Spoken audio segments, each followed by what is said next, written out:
Hello, YouTube. Hello, everybody. How you doing today?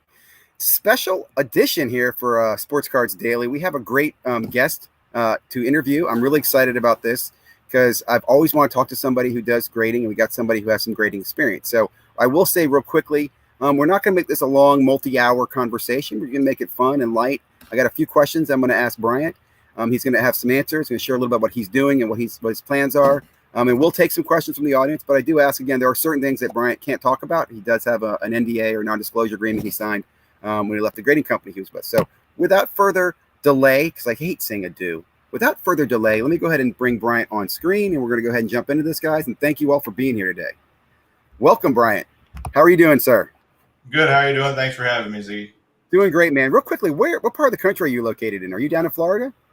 Yep, I'm down in Delray Beach, Florida. Excellent. There's a lot of card people down there. I don't know if you've found all the people down there, but it's a great card community down in Florida. In fact, as a young kid, I grew up in Bradenton Beach on the West Coast, and that's where I started getting into cards, was down in Florida. So maybe it's just a Florida thing. I don't know. Oh, okay. Yeah, that's kind of funny because my wife's family lives on the West Coast. West Coast? Venice, Bradenton area. So yeah, the one thing I've noticed is like I came from Michigan, where there wasn't a big card hobby scene, and like I was the type of person like I wanted to go to a card show every weekend, and we didn't have that opportunities. And down here in Florida, I mean, you can go to a card show every weekend if you wanted to. Well, somebody told me when I was, again, I don't want to date myself, but back when I was collecting, someone told me that what it was, a lot of retired people had private businesses, right, without the state income taxes down in Florida. So that's why a lot of the card business went down there, because you retire, do as a side business, you didn't pay the same level of taxes and stuff, and it's just a great supplemental income. So maybe that's why Florida as well. Yeah, I mean, Florida's definitely a melting pot. I mean, there's a lot of people from like New York, New Jersey down here, which I think that was like the mecca of sports cards, like baseball cards back in the day. That's where it kind of like, originated. It was like New York, New Jersey type of thing. So you have a lot of those people down here that they do own shops, or they run these card shows down here. And then, also like the West Coast, like the Tampa and Clearwater area, that's probably like the biggest venue for sports cards right now in Florida. Yeah. I'll do a shout out. You got Boris there with the Hobby Box. You have Fantasy Football Quest, and you have Breakout Sports Cards, all in the Orlando, Tampa area. So those are 3 channels I follow. So real quickly, Bryant, thank you again for being here. Can you introduce yourself? Tell us a little about where you came from. I don't want to give away the company's name. I'll let you share that. And a little bit about your background, when you started there and how long you're there, and kind of what you're doing now. And then I'll poke in with a few questions.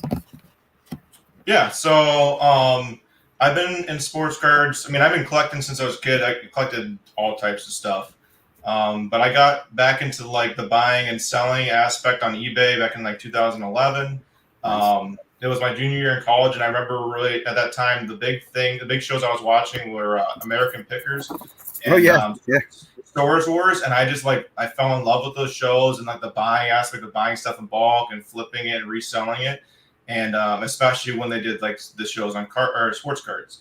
So I started kind of like dabbling in it, like myself, doing that, and just as a hobby, and like I put like maybe like I don't know a few $100 into it, and then whatever I would sell, I'd rebuy other collections and resell, and I basically did that for basically up until like 2017. Just kind of slowly grew the eBay page and business. Was this part-time or full-time, Bryant, at the time were you doing this? This was definitely part-time. I mean, it was like very slow.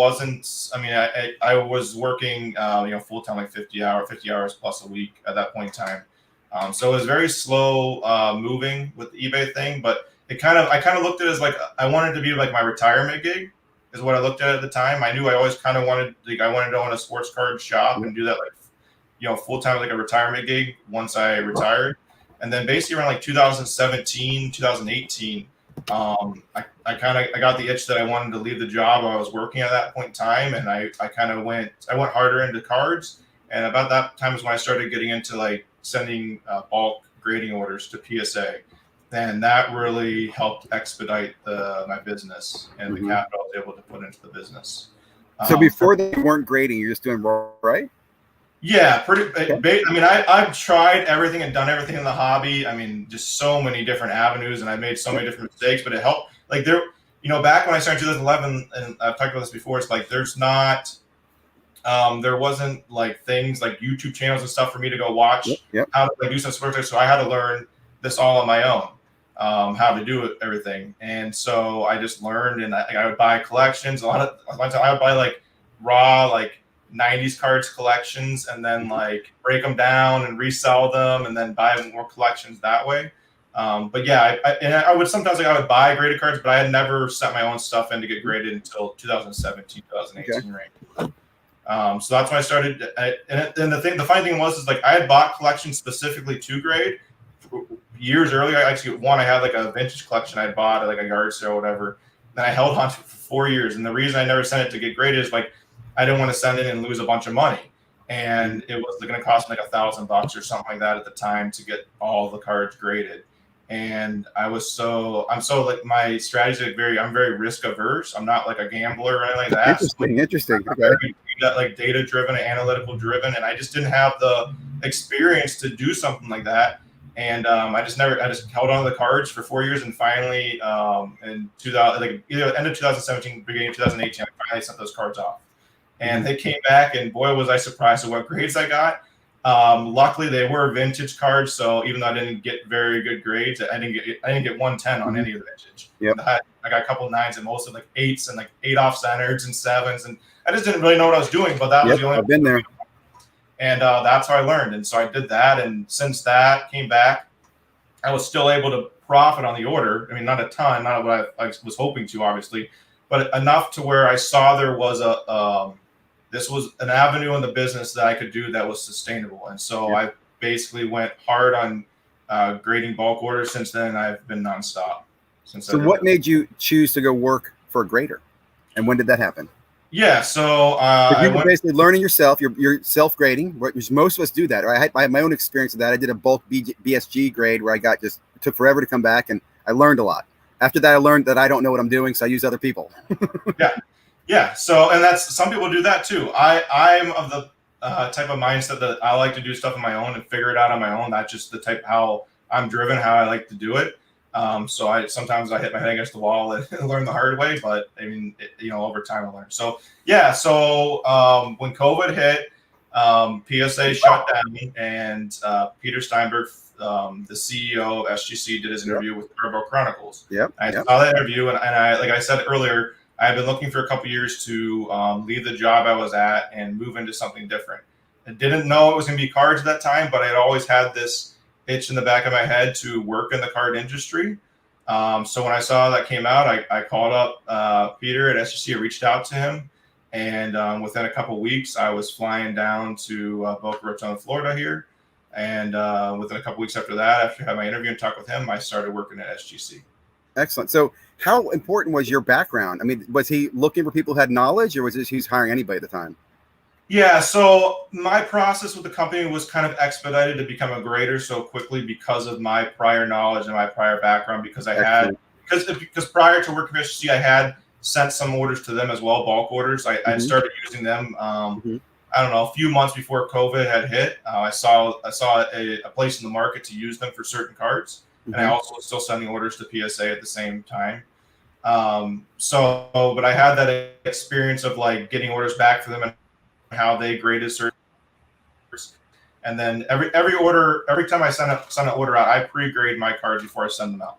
I think that's what I would recommend to anybody that wants to send out their own cards to get graded. You need to pre-grade your cards before you send them out, because not only will it over time, like I still get orders back now and I'll be like, why did I send this card in? Like this had this damage on it. I should have seen it. Why did I send it in? But that's how you learn, is like, if you don't write down what you graded and you get cards back 6 months or for PSA a year now from when you sent it, you have no idea how you looked at that card, and how are you really going to learn and advance your steps of grading in the hobby unless you actually take the time to write that stuff down.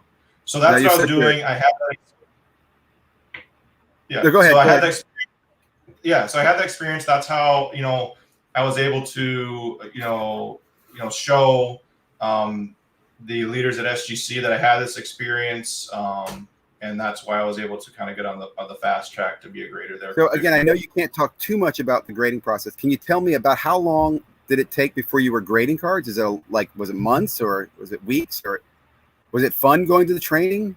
What can you say about it? Yeah, I mean, absolutely. I mean, the thing is, I love the hobby, and I love just looking at sports cards. I mean, the things like when I used to buy these, like some people would probably like think I was crazy, but when I was buying these raw collections back in like 2011, 2012, 2013, I'm going through like 90s base cards and like sorting them all out by player and stuff like that. And like I would sit there and do that for hours, and I loved it. Like so, being able to go to SGC and see all these like really cool high end cards and like vintage cards that I've never seen before. I was there. I got to see the T206, Honus Wagner. I've seen, Babe Ruth, like Leaf rookies and Gaudies. And like, I've seen, basically all the big cards in the hobby I've seen when I was there. So that was super fun and exciting. Yeah. So one of the quick questions I have for you that we were talking about off camera is, can you tell me any tips that you'd recommend to people when they submit their cards? And one that I've always heard was that you put the little tab on the card as you slide it in the card saver too, so it's easy for the grader to pull out. I mean, I've seen this recommended on a lot of YouTube channels. I've always thought that was not good because I thought to myself, I was told that they just cut the plastic. Now, you told me that's not true either. Can you talk a little bit about the tabs and your comments and thoughts on those? Yeah, so what I'll say about the whole cutting the plastic thing, I've heard PSA does that. I've never heard about any other company. I never did that when I graded. I never cut any plastic. As far as the tabs go, I fell into the same trap of watching YouTube people tell me to put tabs on cards. And then I've learned from behind closed doors, you definitely do not want to put your tabs on your cards. The tabs can actually, when you put tabs on cards, depending on how many you send in, they get compressed in the card saver, and they can actually leave indents on the cards and cause your cards to get downgraded. Not only that, but when you put those tabs on the cards, the graders have to pull the tabs off every single card, so you're not really making the graders very happy by having to take 100 tabs off 100 cards and throw them in the trash. Mm-hmm. So, yeah, I wouldn't recommend. There's no need to. I mean, if you think about it like logically, I was grading 500 to 600 cards a day, so I'm taking 500 to 600 cards a day out of card savers. I'm going to be able to take the cards out of a card saver more safe or safely, whatever the word is, than anybody else out there, right? Yep. So if you can get your card into a card saver safely without a tab, I can get it in and out without a tab. So you don't need to use the tab. It's funny. I'm thinking to myself, Brian, when I saw that, I was thinking to myself, maybe you should put like dollar bill tabs. So as they're pulling them up, they everyone they get $1 for doing. I know that's a bribe, probably be looked poorly upon. But I've heard some crazy stories about people doing that with graders. I was wondering, did you ever experienced that? I've heard about that stuff. Yeah. Yeah. Any other crazy things or anything weird you saw come in? Anybody, try to submit a bribe? No, I never had any experience with that. What about with ordering? Honestly, I don't think it would, because the way the card companies work, and every card company's pretty similar. Is like obviously they get accepted by like the receivers, and the receivers go through the cards first, and then they eventually make the graders aren't the first people to see those cards. So if something like that came in, I think that would be removed before a grader would ever even see it, because it would just be obviously a conflict of interest. But the one thing we talked about off air that I was going to add is the biggest thing I recommend. So don't use tabs, but the thing I do recommend is, and SGC recommends this right on their website, I'm pretty sure now, is that use card saver 2s. Those are the thicker, or not thicker, but the wider card savers. It's easier to get cards in and out. And I also use 2 mil size penny sleeves. These are the ones that are typically for like thicker, like jersey or patch cards, but they're easier to get the cards in and out without causing corner damage to your cards. It's way easier. And then the same thing with the card saver 2s is that they are they're wider and easier to get. Yeah.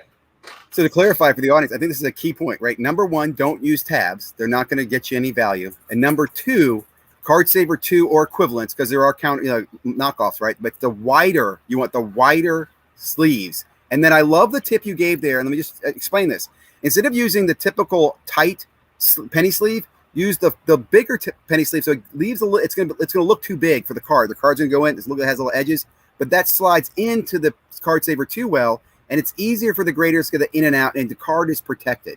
So that's very important. Again, the other point there is, remember, these cards are going to be stacked, they're compressed. So anything on them, that's why those indents happen. Like the tab doesn't have to touch the card. The tab being present on the sticky or on the penny sleeve under all these cards is going to make that indent. So this is great. That right there, those 2 tips right there alone, I think are huge for people who are watching. And the other thing I add on that too, not just the tabs, but you should always be using fresh penny sleeves. And you need to make sure that there's nothing in the penny sleeve, because that actually, I've seen damage. And with like somebody using an old penny sleeve that might have a piece of like dust in there, or a piece of whatever debris or whatever, and that gets compressed in that card saver. If the card sits for long enough, it'll put a dimple on the card, and your car's going to angry. I'm thinking right now, dog hair, right? Dog hair. I have 2 Huskies, so I have to like blow off my cards and wipe them down, 10 times to make sure I don't have that on there when I'm sending them out for sure. Any other tips, like recommendations? So you do say, and I think this is a very important one, do some self-grading and be honest with yourself on what grade you think you're going to get. Write that down so you remember it. I know when I first started grading, I was opening modern cards. I'm thinking they're all 10s, right? It's modern. They're packed fresh. They all be 10s. Right there with you. Yeah. Let me ask you another question. Do older cards get downgraded at all because of the age of the card? Like, does the paper deteriorate? And what I'm getting at here is I'm thinking to myself, when you think of like the 86 Fleers, the reason they're not more new 10s is that those cards are 35 years old in paper. Does that impact the quality of the card as well? The age of the paper? Yeah, I mean, yeah, absolutely. A card that's graded gem mint should be packed fresh, centered, no corner damage, no surface damage, no edge damage. So yeah, absolutely. That's why you're going to see, that's why there's 20,000 PSA 10 Lucas out there now, and there's not 20,000, Jordan rookies in a PSA 10. Is because grading's so much more popular now that people are grading them pack fresh. So you have a better chance of getting a PSA 10 now, whereas you see 10 or BGS 10, whatever company, compared to back when, when 86 Fleer came out, like people weren't grading Jordan rookies they are grading now. So now you're trying to take a card that's, 30 years old and trying to get a 10 out of it. And obviously, because of the value too, that card's going to be, graded stricter than, a modern card that's worth $1 is going to be. So all those factors go into it of why there's, less tear. It's harder to get a 10 on it now than it would have been back in 86. So you did the grading for about a year. Is that right? Were you there a year? 6 months. 6 months. And then you decided to move on because you're starting your own venture right now. Correct? Yeah. So the entire time I continued with my eBay store. And I didn't expect to only be at SGC for 6 months. I went there. I loved pretty much every aspect of it. But what I started realizing at the time, my business blew up. I was doing 10 hours a day at SGC, another 4 hours when I got home in my business. And it basically got to a point where I was making more money on my business than I was at SGC. And it's always been a passion of mine to own my own business and do that full time, work from home. That's always been like my ultimate goal. And it basically came to this crossroads where I was able to felt comfortable enough. Like I said, I talked earlier, I'm very risk averse. So like I waited till it was like the absolute moment when I knew like I would be safe for me and my family to do that. And it basically hit that crossroads, and I just decided that it was time to kind of take that leap of faith and go do it on my own. So that's nice. I just want to the audience, if you guys have any questions, feel free to put them in. Again, Brian can't answer everything. There's certain questions he won't be able to answer, but he's definitely tried to.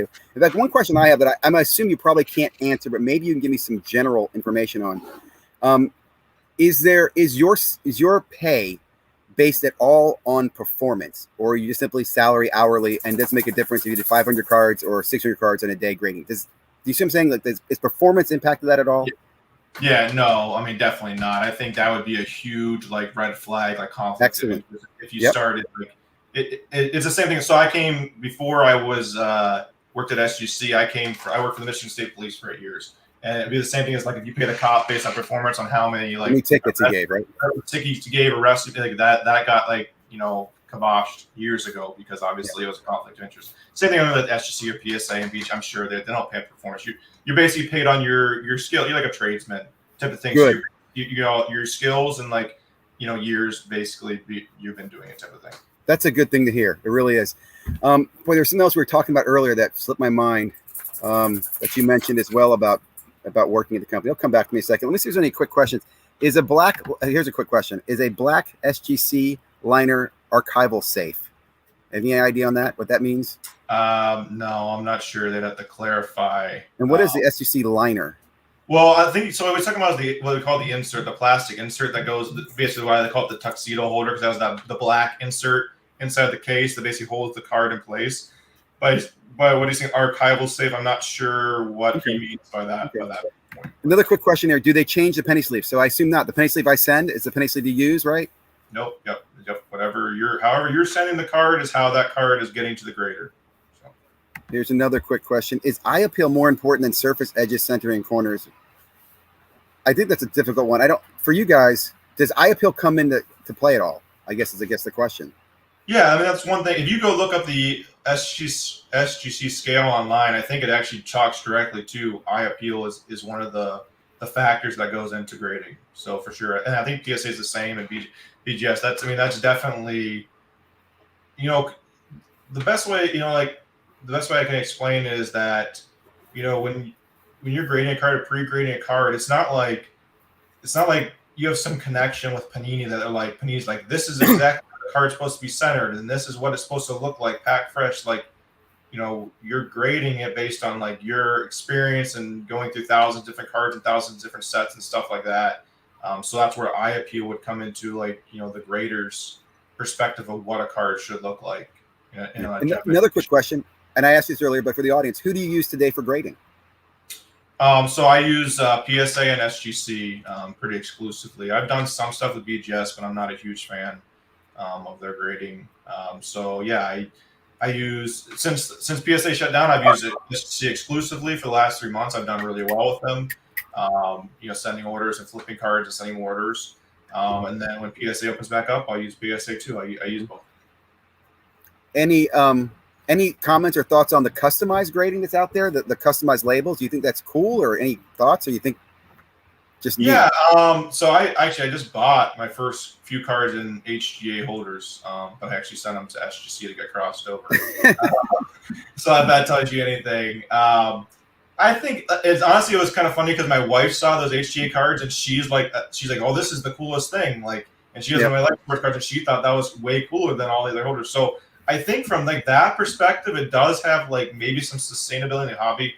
What I will say is, you can't just, no random person out there can just start a grading company and be an expert grader. Like, even though I had thousands of cards experience with grading cards of my own, there's still so much knowledge and experience I learned from being SGC for 6 months that you're just not going to get by just like starting your random grading company. So I've watched some reveals in HGA because I follow the hobby every day. That's what I spend 10 hours a day now doing research and watching YouTube videos on hobby. I love to do it. So I watched HGA. I've tried CSG, some of the other grading companies that are popping up. And what I will say, and this is my opinion, but the companies you're going to get the most consistent grades with and the most accurate grades with are PSA and SGC. And I would say they're, it's 1A and 1B. They're exactly equivalent, pretty much. A card that I send to PSA to get a 10, I'm confident that same card will get an SGC 10 and vice versa. And so that's why I use SGCs, because I'm confident that I'm going to get an accurate grade from them the same way I would with PSA. And that's the one thing that I don't exactly understand in the hobby right now. I think it's going to change over time. Is that, why are people paying, double the price for a PSA 10 compared to an SGC 10? Is it just you really like that plastic that much better? To me, it doesn't make sense. Yeah, to me, I think it's just uneducated people in the hobby. There's so many people who came in the hobby didn't understand the hobby, right? And it was simple that PSA had a 10 and they have a 9, and they don't even question, why is there no 9.5? They don't, I think it's a lack of understanding. You mentioned the crossover on the HGAs. Do you send those to them slabbed, or do you crack them and send them? So a crossover is slabbed. Yeah, obviously. Okay, these ones specifically, I sent slab just because they were in a HGA 9.5, which is their gem mint. So I didn't want to crack them out. If they don't cross, then I'll keep them in the 9.5 or whatever. Because I did kind of think the label was they were color matched on it was actually Conor McGregor green refractor. So the green color match did actually kind of look kind of cool in the holder or whatever. So if I have a couple HGA slabs, it's not going to be like the end of my hobby career or whatever type of thing. But I do crack out a lot of cards and have them regraded between SGC and PSA as well. Here's another great question. Breakout Cards, by the way, is Ryan and Steven, I believe, and they're in the Orlando area. So I don't know if you've connected with them, but great guys. You should check out their channel. Are there a lot of altered or fake cards sent in, and what is the best way SGC spots them? I assume that they're spotted before they make it to you for grading, but do you have any idea on that, about how many come in that are like that? It's probably less than you think. Honestly, I guess that's the best way to answer it. Sometimes they get spotted before like you would get them, and other times you would get them and have to spot them, and that's what we were trained to do. Obviously, is we're kind of like the end all be all to make sure that those don't get through us. Obviously, a fake card, you'd be surprised. Fake cards are really easy to spot. Like a general like newbie in the hobby really can, once they've seen cards for a while, like a few months, like working SGC or whatever, like they're gonna be able to spot like a fake, Babe Ruth rookie or whatever. Like it's pretty easy. The card stock's like totally different. The image is usually off, stuff like that. Alterations are definitely harder. That's something that I had to be trained on and learned. And there's so many different types of alterations people try to get through, things that you would never even like. I never even thought of. So that's definitely more in vintage too. So that's just something I was trained on and had to learn over time. Any creative stories you could share with us of crazy things you've seen? Nothing really comes off like the top of my head. All I would just say is my one word of advice to people is, this is coming from somebody that was a grader. I would never buy a vintage card raw off eBay, like unless you're like to gamble and hope that you're getting one that's not altered, like a high-end card, I would say, I guess. And Yep. second of all, I really just don't buy a lot of vintage cards at card shows. And if I was going to go to a card show and buy like some, whatever, like a Babe Ruth card or a Mickey Mantle card or something like that, I definitely would be taking tools to inspect it at a card show, and I'd be taking a ruler to measure that card, because you got to think, if that card hasn't been graded yet and it's 50 years old, there's probably a reason it's not in a holder. And unfortunately, there's a lot of people out there that will try to pass off altered cards as like a good clean card, a raw card copy. And that would just be my advice to anybody out there, that if you're going to start getting into that market, you really need to do your research and understand what you're looking for. So Michael has a question. Do you have a comment here? What company you think is the hardest to grade with? Hardest in terms of, I'm assuming, like getting a gem mint card. I guess this kind of goes back to my point before. The strictest and most accurate two grading companies, in my opinion, are PSA at SGC, and they are basically 1A, 1B. And the one thing I will say is that, the biggest way you can go look at every company's grading scale online and see how they grade a 10. A lot of people don't understand this and don't know this. And this is one thing why I don't understand why people pay for PSA slabs so much more. PSA allows 60-40 centering, 10, where SGC only allows 55-45. So right off the bat, their qualifications are a harder grade to get a 10 on centering than everything else. And in general terms, like corners, edges, and surface, like if you have any damage, you're not going to get a 10 on that. So basically, PSA is saying that, like, okay, a card's perfect, corners, edges, surface, we'll give up to allowance of a 60-40 to get a 10, where SGC is saying corners, edges, surface is perfect, we're only giving you an allowance of a 55-45. So tell me logically, what card's harder to get a 10 in?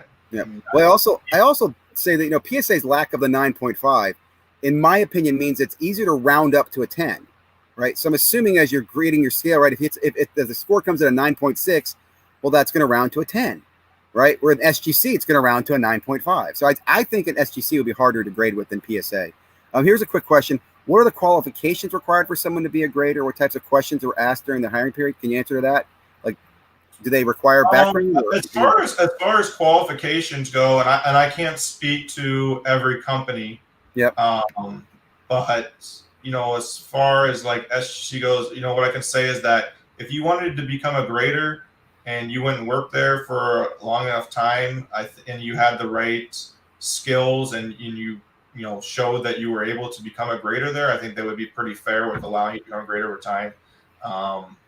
But yeah, other than that, I don't know that there's not just these. When I came out, I was a pretty unique case of my skills and qualifications coming to SGC, of what I was able to show them that I could do, and what I had taught myself. That's not normal. There's not a lot of people walking around that have like graded thousands and thousands of cards in their own, that want to become a grader, because you got to think, like, the people out there that are doing bulk submissions on like a big scale, like they've been making money in the hobby for a long time. So would they really actually want to go and become a grader at a company? Probably not, because they're doing. You're absolutely right. Well, I think that's one of the challenges, right? And that's why I would assume that's hard to retain a good grader. I mean, you kind of said to yourself, if you're sitting there and you're a good grader, you realize you can make more money doing this at home. So I think that does challenge, how they keep that. The quick question here, I don't know if you can answer this, but what technologies were graders using? Are there any technologies they use, or is it just? Yeah, that's something I can't. Yeah, that'd be kind of proprietary, secret sauce. Can you elaborate on some of the alterations? Examples? Is it like color dye or? And I will say, if you haven't checked Yeah, out Breakout Cards, he does. He does how to spot fake slabs. He does a show on this every week. So he does a lot of this research. I think that's why he's trying to get some insight from you on. yeah. I mean, I could talk to like the different because SGC and PSA will actually put the type of alterations on their slab. So I don't think this is anything like new. But I mean, trimming, recoloring. So people recolor like corners and edges.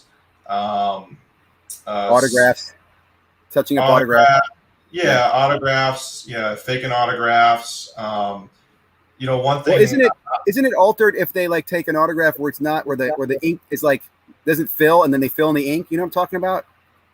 yeah, that I mean that if you saw something like that for sure, that would be an alteration. Yeah, Right. I've seen people where they'll like use some type of cleaner to like clean off an autograph and then redo Wax. it, like yeah, to make sure it gets like a 10 or whatever. That would be an alteration. You can see that type of stuff. One thing in vintage that one thing I didn't know before I went there that I learned is like people will like soak vintage cards in water and then roll them out, and then basically you can roll them out to make them wider, so you can trim them back down to an actual like size of what a card should be, but it gets some sharp edges and corners. So that's something that you would look for. That's a great. I mean, again, you have to realize that if there's money in it, people will find creative ways. Heard that. I heard about. I listened to a video. They talked about people. It's not just the length, width. It's actually the thickness of the card should be measured because, like you said, they can squish a card so they can trim it, and the thickness is something some people will miss. Yeah, that's something that honestly that to me is probably the hardest alteration to spot, and it's unfortunate that those things happen because people that do want to get into vintage, like you're not going to see that on a modern card, but as far as like vintage goes, people that want to get into vintage cards and buy them and grade them like that, and there's a reason why even as a grader, like I don't do a lot of vintage because that's the hardest market to get into to buy and grade raw and get high grades, in my opinion. And I think that's important to say, right? Because let me just stress that again. Vintage is a hard market to get into and understand. I know a lot of new collectors have been kind of told, oh, just go buy vintage. And I saw a rush to vintage. And again, one of my concerns there is if you don't know what you're doing in vintage, you can get in trouble, you know? Let's see. Yeah, the one thing like I talked about my order of vintage that I did earlier, the first order I did was vintage. And I learned a lot from it. And what I will say is if you buy vintage cards at the right price, your risk of losing money is less, like because you don't need the highest grade to break even in a vintage card. But if you think that if you're trying to go out and buy, a 53 Mantle or something like that, and the guy is like saying he wants to sell you, at the PSA 8 value raw because it looks so clean, I'd be wary on buying something like that. Like I would be buying like if you're gonna get into vintage, like buy it at the lowest price you can find raw, and then start sending them in and start getting a feeling for like what the different issues are with vintage cards and how they're going to come back graded, and then maybe you can start paying up for a raw card after you've done it for a while. Question from Toa here is basically what amount of damage done dictates a certain grade. Now this is kind of a hard question. I guess what I'd ask her is if you have, let's say, one white corner, is that a 0.5 impact? Is it a 0.1 impact? Can you give me an idea of how much impact is for one mistake? Like so how many mistakes do you get to get a 9.5? A really hard question to answer. Yeah. And the best way I can answer it is like through my training and doing, hundreds of thousands of cards grading at this point in time in different sets. Every set and every type of card stock is going to have different issues. And basically once you grade enough cards, I can look at a card within a minute and be like, right away is like, okay, is that 10 centering? Is that 9 centering? Okay, this corner damage is like a 9 corner damage. This is an 8 corner damage. It just repetitions, honestly. There's nothing I could like tell you and show you. And again, the one thing I will, say, every grading company is a little bit different on different issues, and every grader is a little bit different. I mean, graders are human. There's not. Yep. I can look at a card. If I grade a card and you grade a card, we might look at issues differently, and it could change from day to day. Like it's not, one day I can look at an issue, and for instance, like something like centering, right? Like I talked about, the card companies aren't telling us what a card with defined borders is a lot easier to tell centering on than a card. Mm-hmm. Oh, there we go. We're back. Sorry for the internet a card with defined borders is a lot easier to tell. No problem. A card with defined borders is a lot easier to tell centering on than a card like an insert card or something like that doesn't have defined borders. So now maybe the first time I see that card or first few times I card, I think it's centered, and then maybe I see 100 more copies and I realize, oh, well, actually, this is like probably what it should be centered, like a little bit more to the left, or a little bit more to the right, or top bottom. So things like that can change over time once you see a card more and more. More. What magnification would you recommend people use if they're grading, pre-grading their own cards, not just eyeballing? Do you recommend any specific, like 10x, 20x, or something like that? Yeah, so the biggest thing when you're looking at a card, number one, you need good lighting. That's the number one key. Okay. You have to have good lighting because that's how you're going to see, especially like chromium cards, stuff refract off the card to see scratches, see indents, stuff like that. What I use for mine is you can just go on Amazon and there's it's basically a big magnification light with a big circle ring LED light around it. And I have one that has three different types of like light options. It has like an LED style. It has like a yellow type of lighting, and then has a blue type of lighting. So I can switch that lighting depending on what card I'm looking at to see different issues with the card. But definitely lighting, and then yes, I also use the magnification. Excellent, excellent. Another quick question, and then we're going to go ahead and wrap this up here. Also, can soak get paper off the back from a scrapbook? This is not frowned upon in the hobby. Can soak to get paper off the back of the scrapbook? I don't understand that. I know. So back, like you'll see this like a lot of like soccer card, European cards and stuff like that. They would put these cards in scrapbooks, like okay, and they would like glue them on there, whatever. So people will remove them from the scrapbooks, and some people are really good at doing that. That's not. I mean, you can do that. You can soak it to get like basically get that debris off. But honestly, I've never seen a good example of that. I've only seen them ever damaged. So I guess I'm also thinking like when you have the bubble gum on some of the cards, there's got to be a way to get the bubble gum off, right? I guess. There's videos on how to get wax off. That's pretty easy, honestly. Wax, you just take a paper towel and wipe the wax off. That's not too hard. But there's a difference between that and people who wax cards. Waxing cards is bad. Yeah, I mean it's there's so many different things you can do in the hobby, and I guess there's like a fine line between what's frowned upon and what's you can do and type of stuff like that. The way I look at it is if you're altering the card stock or the size of the card or anything in that way, I would say that's not right. Yeah. To wipe off a card with a microfiber or to like white wax off a card, stuff like that, where you're not altering the card, you're basically taking off debris that was on the card. I don't think that's. I think that's should be fine. I think you answered this earlier, but what do you think about digital grading since it's consistency versus human grading? Do you think digital grading will ever replace that? I think you said no, but you can elaborate on that. Yeah, I think we talked about this a little bit off camera too, but you're never. I guess until I see it, you're never going to convince me a computer is going to be 100% accurate with any type of card and all the different facets of a card. And so I think the experience of like a very experienced grader that's seen like the different card stocks, some of that is going to be better than a computer on those type of issues. So I personally don't. I don't think that digital grading it's not for me. I don't believe in it, but I'm not saying that I couldn't change my mind if something comes along and it changed my mind. It could, but at this point in time, the stuff that has come out, like I think it's funny because like HJ and I don't want to talk really bad about it coming, but they came out, they said they use this digital imaging, and I'm telling you, I've seen cards in their holder where they'll give it 10 centering, and that card's not 10 centered. I can measure that card and measure the borders of the card, not 10 centering. So whatever they're using for their digital grading, it's not really working at this point in time.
You're still there, Bryant? Sorry about that. Yep, I'm still here. I was just actually trying to look at comments. I wasn't making answer the Oh question. man, I'm sorry I left you guys in limbo there. I don't know what happened. My internet just switched. I just switched over to my phone, so I don't know what's going on. I apologize for that. Really do, man. Oh, and there it goes again. And here I am. Sorry about that. Okay. Well, we're going to wrap this up. Let me just there was one other quick question, and then I'd like for you to kind of conclude by telling a little bit about what your plans are and what you're working on next, and people keep an eye on your website. But the question here: how often do you see cards get damaged during the grading assembly? Does that happen, and how do they handle that? Actually, I just had a PSA order came back with my first card I've ever had that they damaged a card. So I would say it doesn't happen very often. And typically, how they handle it is they'll give you the value of the card in raw condition, and then they basically they encapsulated my card and encapsulated it as authentic, so they didn't give it a grade and send it back to me. So, but I've sent tens of thousands of cards and I've had it happen one time. So yeah. I should say this. They've owned up to it one time. I've had other cards come back where to me they were damaged compared to what I sent it in as. They've owned up to it once. I mean, it is what it is. It's part of the process. So with that, again, I'm going to go ahead and wrap this up. I'd like for you, though, Brian, to share a little bit about, I know, like I mentioned, I've been following your YouTube channel. You launched it last year and kind of it's slow enough, but what can we look forward to in the future? What are you working on, and when are you going to be putting some content out? How can people follow you as well? I know you're Instagram, but just give us a little. Yeah, my Instagram's down there. B&K Blue Line Sports Cards. It's the same thing as the YouTube channel. Same thing as my eBay store. I had to take a break on the YouTube channel when I went to work for SGC, and then since I left, I've been just kind of working on the business. That the YouTube channel kind of got put on the back burner, but it is a passion project of mine. My biggest thing is like when I got into the hobby, there wasn't a lot of educational tools out there for me to learn how to do stuff. I had to learn on my own. So what I want to make the YouTube channel is kind of like an educational for people, new people who come in the hobby or people that aren't as experienced to kind of learn and gain some knowledge. So I'm going to start putting some content out there. Hopefully I'll get something out this week. We're actually in the process of buying a house tomorrow, so I don't know exactly. Congrats on that, man. Thanks. Yeah. This is a good comment. This could be a good video for you to maybe make in the future, Brian. Maybe make a video on tips for self-grading. There's a lot of videos on how to prepare a submission, but no one really walks through what is self-grading, what to look for. Maybe I'm missing it too, but from your perspective and your experience, that'd be an awesome video. I'd love to see if you put it together. Yeah, I know in some of my past videos I did talk about a little bit what my tips are, but obviously that was previous to what all the experience I have now. Yeah. What I will say too is, for some people, I know like you mentioned that like now you send your card to somebody else to do the self-grading for you. That's something that I offer. I do consign with people now. Like, excellent. Self-grading cards is, it's a long process and it's a lot of work. I enjoy it, and I'm obviously a lot faster at it than most people now. But what I do is if somebody doesn't want to do that and they want to send me bulk cards, I do, I will pre-grade people's cards. If it's like over 100 cards, I can do it at $2 a card. If it's under 100 cards, I do it at $5 a card.